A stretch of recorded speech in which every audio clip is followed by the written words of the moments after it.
আসসালামু আলাইকুম। যে কারণে পরিবর্তন হবে 5, 10 ও 20 টাকার কাগজে নোট। পরিবর্তন হবে 5, 10 ও 20 টাকার নোট। দ্রুত সময়ের মধ্যে এই পরিবর্তনের ব্যবস্থা চলছে বলে জানিয়েছেন অন্তর্বর্তী সরকারের অর্থ উপদেষ্টা ডক্টর সালেউদ্দিন আহমেদ। একই সঙ্গে তিনি বলেছেন, দেশের মানুষকে মুদ্রা যত্নে রেখে ব্যবহার করতে হবে।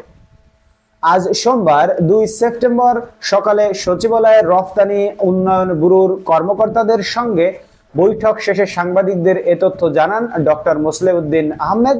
তিনি বলেছেন, বাজারে 5, 10 ও 20 টাকার কাগজে নোটের অবস্থা খুবই নাজুক, খুবই খারাপ অবস্থা। এটা দ্রুত পরিবর্তনের ব্যবস্থা করা হবে। অর্থ উপদেষ্টা আরো বলেন, চলতি মাসে বা আগামী মাসে বাজেট রিভাইজ বা পুনর্বিবেচনা করা হতে পারে। বাজেটে বড় বড় উন্নয়ন খাতের প্রকল্পগুলোর বিষয়ে সরকারের উচ্চ পর্যায়ে সিদ্ধান্ত হবে। কালো টাকা সাদা করার সুযোগ আমরা বন্ধ করে দিয়েছি। জিডিপির বাস্তব সংখ্যা কত তা জানার কাজ চলছে। বন্ধুরা, এমনটি জানিয়েছেন আমাদের অর্থ উপদেষ্টা সালেউদ্দিন আহমেদ, সাবেক গভর্নর।